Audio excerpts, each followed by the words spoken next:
Så er der påstanden om, at det magtfulde amerikanske luftvåben fik flyveforbud, så flykaperne uhindret kunne ramme World Trade Center.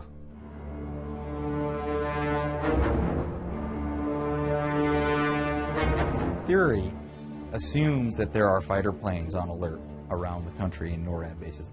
As the case is, that wasn't how it was on the morning of 9/11. NORAD, which is the North American Air Defense Command, is postured, or was postured, to intercept Soviet bombers coming over the North Pole.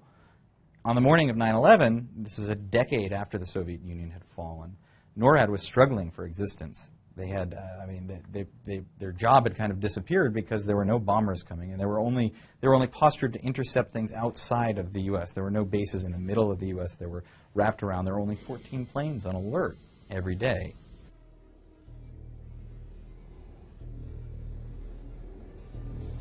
They eventually launched fighter planes from Massachusetts.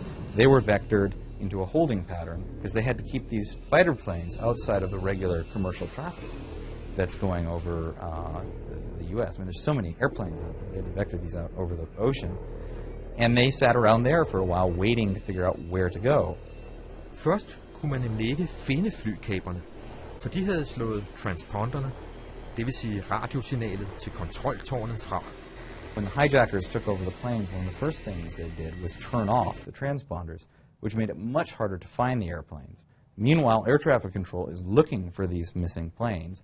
They can't find them because there's no transponder, and it took some time. And then eventually the planes hit the tower.